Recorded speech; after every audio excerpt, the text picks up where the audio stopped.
Pada masa ketika Indonesia baru saja berdiri di atas puing-puing revolusi, Jakarta tumbuh dengan langkah yang pincang.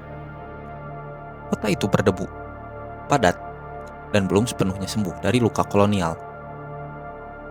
Jalan-jalan di kawasan Senen dan Glodok masih bercampur antara aroma aspal panas dan bau solar dari truk-truk pengangkut barang. Di tengah hiruk-pikuk itu, seorang bayi lahir dan tumbuh. Kelak akan dikenal sebagai Johnny Indo, salah satu tokoh paling kontroversial dalam sejarah kriminal Indonesia. Nama aslinya tetap menjadi teka-teki. Catatan resmi berbeda-beda.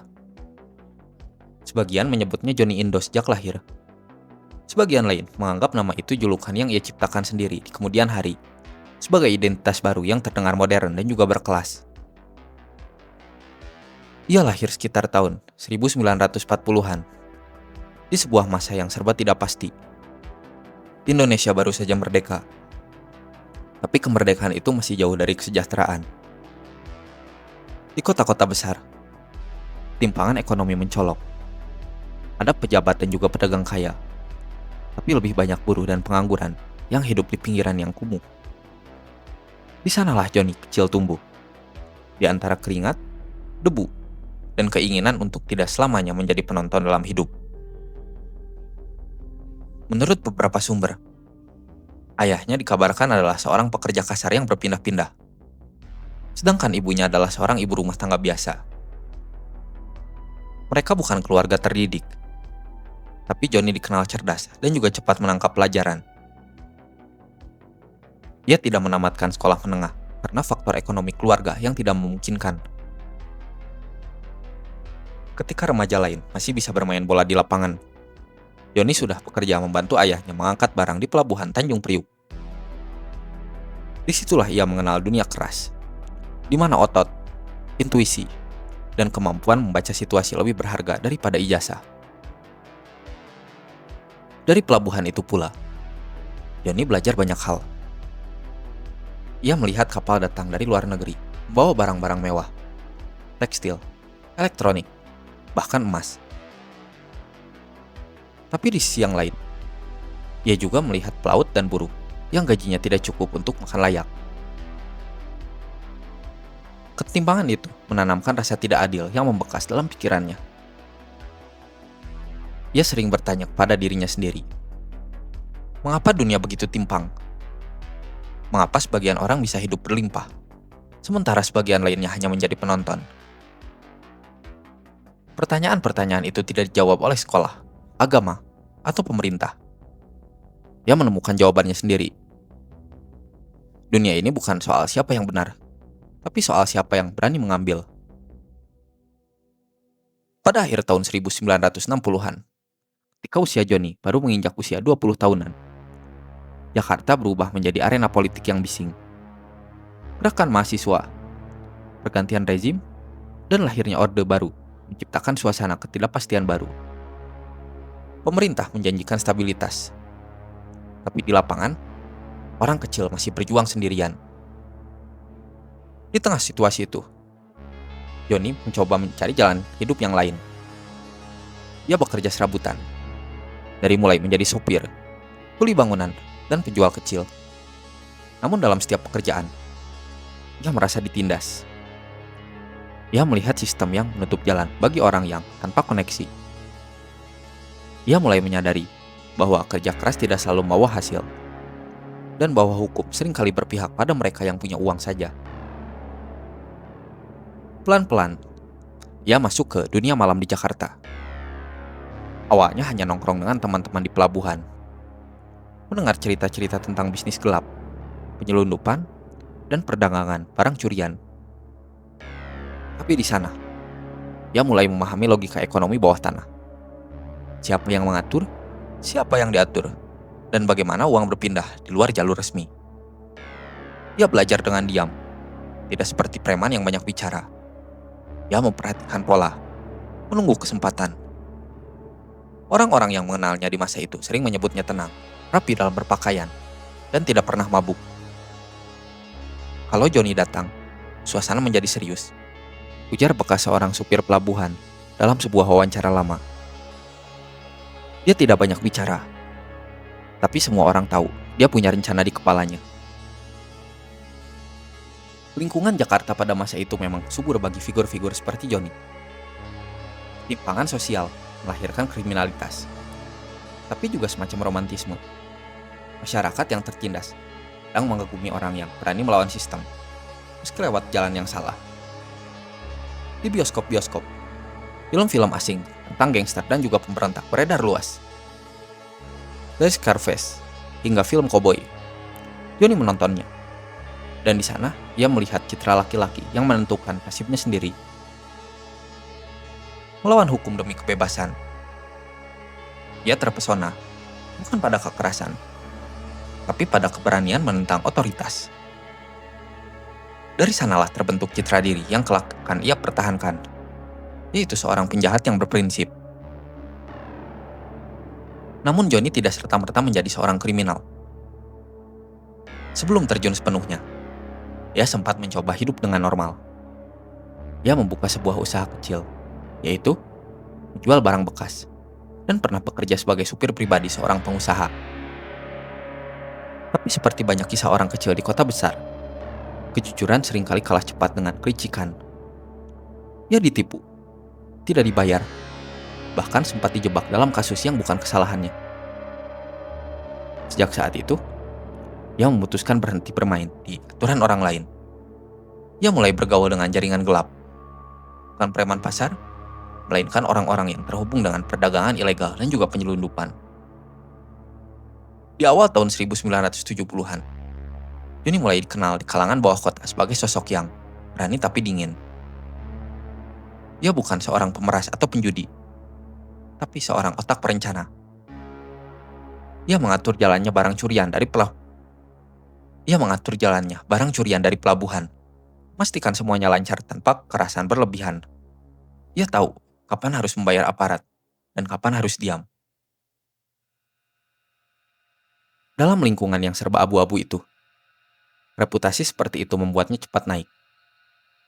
Ia bukanlah tipe yang banyak bicara, tapi ketika ia bicara, orang lain sangat antusias untuk mendengarkan. Namun di balik ketenangan itu, ada kegelisahan yang makin besar. Ia tahu bahwa menjadi bagian dari sistem ilegal tidak akan membuatnya sejahtera untuk selamanya. Ia ingin sesuatu yang lebih besar, sesuatu yang bisa membuktikan bahwa ia bukan sekedar pion kecil di dunia bawah tanah. Ia mulai berpikir lebih strategis. Jika pelabuhan bisa disusupi, mengapa tidak di sektor yang lain? Disitulah ide tentang pengambil alihan langsung, istilah yang kelak akan ia gunakan untuk menyebut perampokan, mulai tumbuh. Bukan perampokan acak, tapi sebuah aksi yang dirancang seperti operasi militer, terstruktur, efisien, dan tanpa darah. Di masa itu, toko emas dan lembaga keuangan di Jakarta mulai menjamur. Banyak di antaranya dimiliki oleh keluarga keturunan yang makmur sejak zaman kolonial. Mereka menjadi simbol kesenjangan yang baru. Kekayaan di tangan sedikit orang, sementara mayoritas masih bergulat dengan inflasi dan pengangguran. Bagi Joni, itu bukan sekedar fakta ekonomi. Itu adalah ketidakadilan yang nyata. Ia mulai menganggap bahwa mengambil harta dari mereka bukanlah sebuah kejahatan, tapi semacam penyeimbang moral. Pandangan ini tidak lahir dari bacaan ideologis atau doktrin politik, melainkan dari pengalaman konkret hidup di bawah ketimpangan struktural. Namun dalam diri Joni, tumbuh juga sisi yang reflektif. Di sela kesibukan dunia gelap, ia membaca buku-buku motivasi dan biografi tokoh perlawanan. Ia kagum pada kisah-kisah seperti Robin Hood, Che Guevara, dan Malcolm X, figur yang melawan sistem, meski dengan cara yang berbeda. Dari sana, ia mulai membangun narasi internal, bahwa dunia hanya bisa punya dua jenis manusia. Pertama adalah mereka yang mengatur, dan mereka yang diatur. Ia menolak menjadi yang kedua.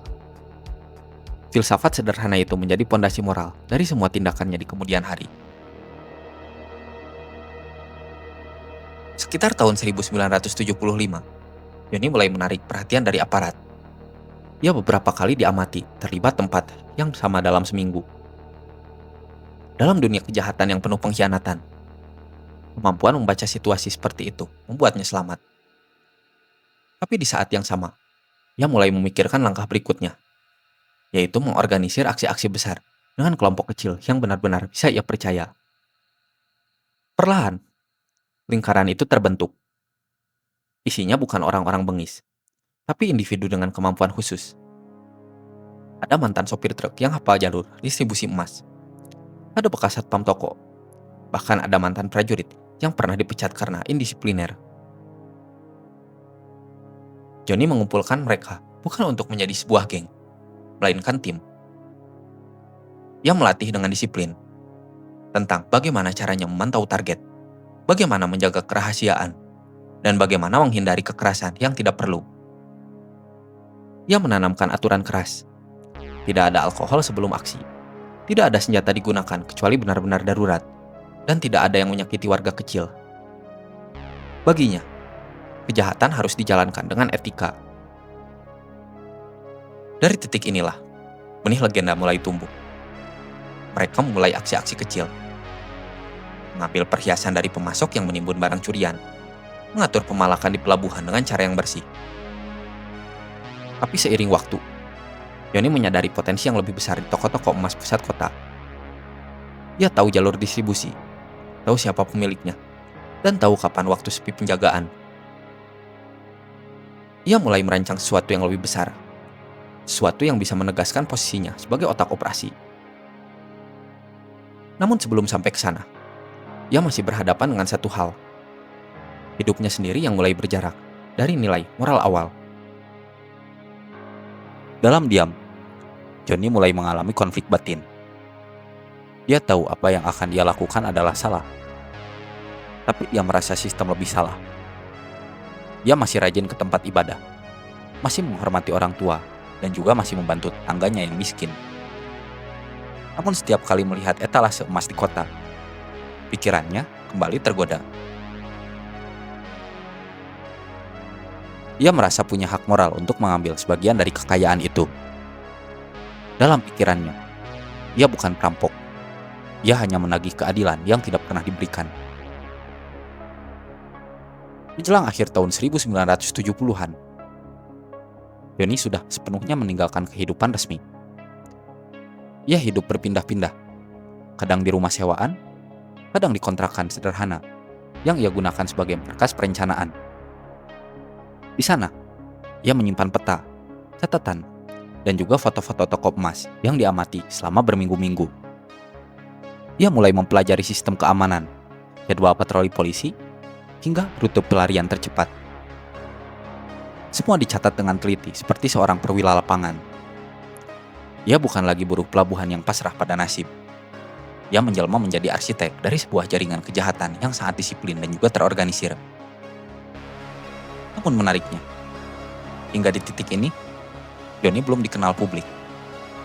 Namanya belum menghiasi koran. Wajahnya belum menjadi poster buronan. Ia masih bayangan di antara kota yang sibuk. Tapi bayangan itu sedang menunggu saat yang tepat untuk muncul ke permukaan. Ia tahu bahwa satu aksi besar bisa mengubah segalanya. Bukan hanya untuk dirinya, tapi untuk citra seluruh jaringan di bawahnya. Ia ingin membuktikan bahwa bahkan dalam dunia kriminal, seseorang bisa dikenal karena kecerdasan dan juga prinsip, bukan hanya karena kekerasan. Di akhir dekade itu, kehidupan Johnny Indo berdiri di persimpangan antara masa lalu yang penuh dengan ketidakadilan dan masa depan yang penuh dengan resiko.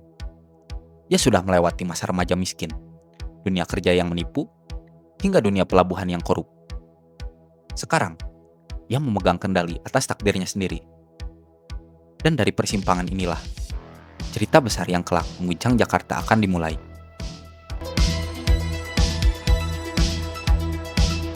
Ketika dekade tahun 1970-an mulai menua, Jakarta telah berubah menjadi kota yang bising, lembab, dan syarat akan kesibukan.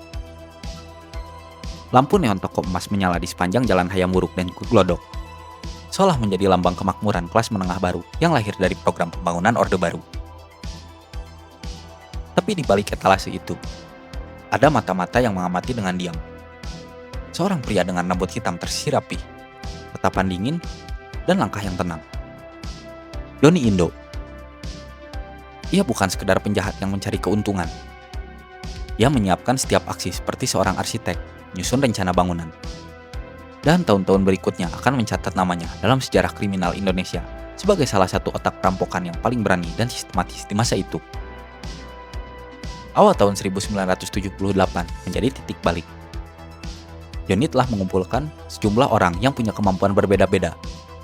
Ada yang ahli mengemudi, ada yang terbiasa memegang senjata, dan ada pula yang tahu seluk-beluk sistem keamanan toko emas. Mereka bukanlah geng acak, tapi jaringan yang beroperasi dengan struktur. Di antara mereka, Johnny menjadi pemimpin yang disegani. Ia menolak disebut bos, lebih suka dengan istilah kawan seperjuangan. Ia membagi hasil dengan adil, tidak pernah menindas anak buah, dan menekankan pentingnya disiplin. Setiap anggota wajib mempelajari target minimal 2 minggu sebelum aksi. Dalam pengakuannya kelak, Johnny menyebut prinsipnya sederhana. Kalau harus melanggar hukum, lakukanlah dengan cara yang terhormat. Aksi pertama yang benar-benar mengguncang publik terjadi di kawasan Pasar Senen, salah satu pusat perdagangan emas di Jakarta. Siang itu, ketika aktivitas sedang padat, 4 pria masuk ke sebuah toko emas dengan berpura-pura menjadi pembeli. Dan dalam hitungan menit, situasi berubah kacau. Tembakan dilepaskan ke udara hanya untuk menakut-nakuti, bukan untuk melukai. Mereka berhasil membawa kabur sejumlah besar emas dan juga berlian senilai puluhan juta rupiah. Jumlah yang sangat besar untuk masa itu. Polisi datang terlambat, dan tidak ada satupun saksi yang bisa mengenali wajah pelaku.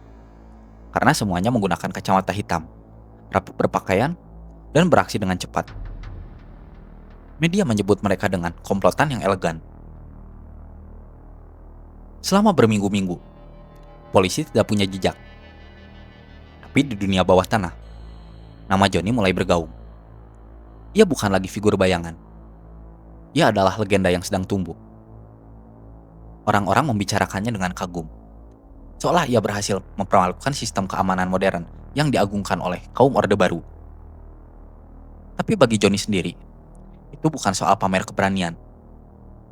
Dia melihat perampokan sebagai bentuk seni, sesuatu yang menuntut logika, kesabaran, dan filosofi. Dia tidak membiarkan anak buahnya minum alkohol sebelum aksi, melarang kekerasan yang tidak perlu, dan selalu mengingatkan, kita bukan binatang, kita mengambil karena sistem yang tidak memberi. Ucap Johnny kepada para anak buahnya.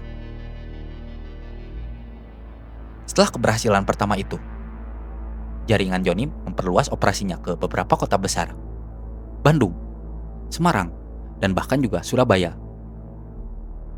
Mereka menargetkan toko emas dan lembaga keuangan yang memiliki sistem keamanan yang longgar. Pola aksinya hampir selalu sama. Observasi panjang, penyamaran profesional, dan eksekusi yang cepat. Dia bahkan menyewa fotografer jalanan untuk diam-diam memotret lokasi sasaran agar bisa menganalisis tata letak toko dan pola patroli polisi. Tidak ada internet, tidak ada CCTV canggih, tapi Johnny memahami teknologi waktu itu dengan caranya sendiri, yaitu intelijen manusia. Namun kesuksesan membawa konsekuensi. Setiap aksi yang berhasil menambah daftar buronan polisi. Nama Johnny Indo mulai muncul di daftar prioritas Bareskrim. Ia menjadi target operasi gabungan di bawah pimpinan komisaris polisi terkenal. Tapi Johnny tidak mudah ditemukan. Ia berganti identitas, berpindah tempat, dan menggunakan jaringan sosial bawah tanah untuk bersembunyi. Di kalangan kriminal, ia dijuluki hantu Jakarta karena sulit dilacak. Namun seiring ketenaran itu, mulai muncul friksi dalam kelompoknya. Beberapa anggota tergoda menggunakan hasil rampokan untuk gaya hidup mewah, melanggar prinsip kehati-hatian yang Johnny tanamkan. Salah satu anggotanya bahkan tertangkap di Bandung, dan di bawah tekanan interogasi, membocorkan sebagian informasi tentang operasi mereka. Itu menjadi awal kejatuhan. Polisi mulai menelusuri jejak penghasil rampokan yang digunakan membeli mobil dan juga rumah. Nama Johnny Indo akhirnya muncul di laporan resmi. Dan sejak saat itu, ia menjadi buronan nasional. Tapi alih-alih kabur ke luar negeri, Johnny memilih tetap di Indonesia. Ia bersembunyi di wilayah pegunungan Jawa Barat, memanfaatkan hubungan dengan penduduk lokal yang mengenalnya sebagai pengusaha misterius. Selama masa pelarian itu, ia masih melakukan beberapa aksi lanjutan. Bukan untuk kekayaan, melainkan untuk bertahan hidup. Salah satunya adalah perampokan besar di toko emas Cikini yang terjadi sekitar tahun 1980. Aksi itu dikenal karena keberaniannya dilakukan di siang bolong, di kawasan yang sangat dekat dengan pusat kota. Kali ini, polisi bereaksi dengan cepat. Terjadi baku tembak singkat, dan salah satu anak buah Johnny tertembak. Namun, Johnny berhasil lolos. Insiden itu menandai babak baru. Dari perampokan elegan menjadi seorang buronan yang berbahaya. Media nasional mulai menulis kisahnya dengan nada yang sensasional. Surat kabar menggambarkannya sebagai penjahat tampan dan perampok karismatik. Foto wajahnya terpampang di koran, di bawah judul besar seperti "Rampok berwajah dingin, kacaukan Jakarta". Publik terpecah antara takut dan juga kagum. Ada yang berharap ia segera ditangkap, tapi ada pula yang secara diam-diam menganggapnya sebagai simbol perlawanan terhadap ketimpangan sosial. Johnny sendiri sadar citranya berubah menjadi semacam mitos. Dalam persembunyian, ia menulis catatan-catatan tentang hidupnya yang kelak akan menjadi dasar buku atau biografi Johnny Indo, sang Robin Hood dari Jakarta. Walau sebagian besar isi buku itu lebih menyerupai refleksi moral daripada pengakuan kriminal. Pada akhir tahun 1980, pemerintah meningkatkan operasi besar-besaran terhadap kelompok kriminal. Polisi menurunkan tim khusus untuk memburu Johnny Indo. Dan dalam waktu yang singkat, beberapa kaki tangannya tertangkap. Informasinya mulai bocor. Lokasi persembunyiannya bergeser dari Jawa Barat ke Banten, lalu ke daerah pegunungan di perbatasan Jawa Tengah. Johnny hidup dengan berpindah-pindah, tidur di kubu, makan seadanya, tapi tetap menjaga disiplin. Ia percaya bahwa pengkhianatan adalah ancaman terbesar, bukan polisi. Dan seperti kebanyakan kisah kriminal besar, pengkhianatan itu akhirnya datang. Awal tahun 1981, seorang rekan lama yang dulu pernah ikut satu aksi memberitahu lokasi persembunyiannya kepada aparat. Operasi besar pun digelar di kawasan Serang. Dalam penggerebekan itu, Johnny mencoba kabur, namun tertangkap setelah baku tembak yang singkat. Ia tidak melawan secara brutal. Ketika polisi menodongkan senjata, ia menyerah dengan tenang dan hanya berkata, "Sudah waktunya." Penangkapan itu menjadi berita utama di seluruh media. Publik menyaksikan foto seorang pria berwajah tegas, rambut acak, tangan terborgol, tapi tetap menatap kamera tanpa rasa takut. Dalam semalam, Johnny Indo menjadi urban legend. Di persidangan, Johnny tidak menyangka keterlibatannya dalam beberapa aksi. Namun ia menolak disebut kriminal keji. Ia menegaskan bahwa tidak pernah membunuh atau menyiksa korbannya. Dan bahwa semua aksinya dilakukan karena keterpaksaan moral. Pengacara pemerintah menuduhnya mencari pembenaran, sementara bagian masyarakat menilai kata-katanya jujur.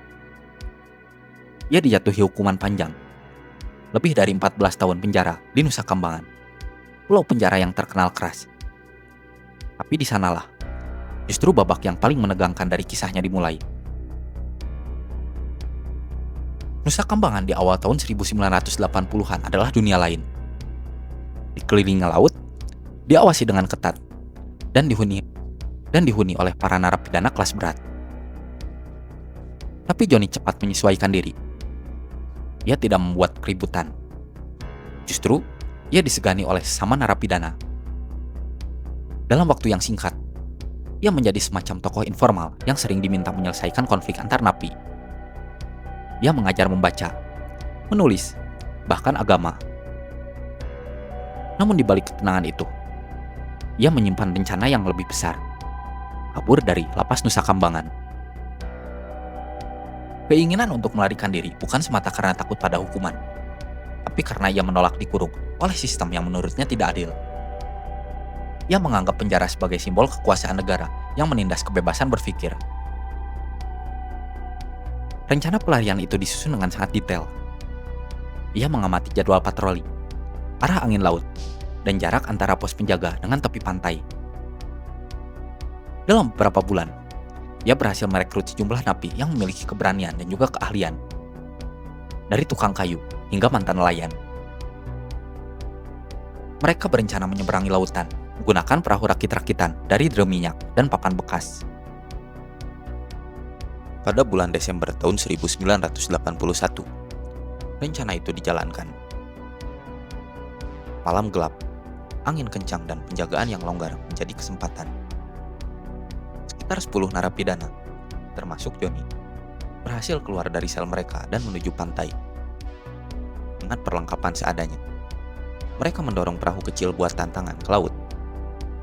Ombak tinggi, arus kuat, tapi mereka terus berlayar.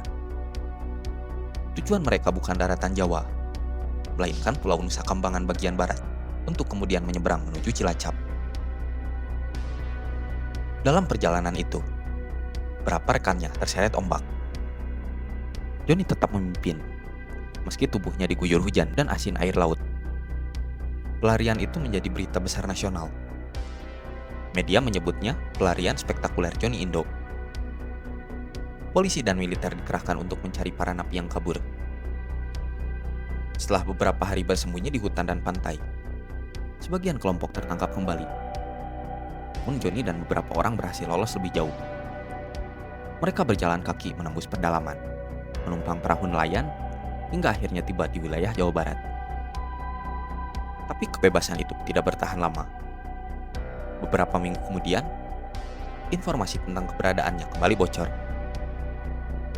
Dalam pengejaran besar-besaran, Joni tertangkap untuk kedua kalinya. Namun kali ini, ia bukan ditangkap hanya sebagai kriminal, tetapi sebagai legenda. Masyarakat memandangnya dengan campuran rasa kagum dan juga iba. Dalam penangkapan itu, Joni tampak lemah, namun tetap tegar. Ia bahkan menyapa wartawan dan berkata, "Saya hanya ingin bebas, bukan untuk berbuat jahat." Kalimat itu memperkuat citranya sebagai sosok manusiawi yang memberontak terhadap sistem, bukan sekedar penjahat.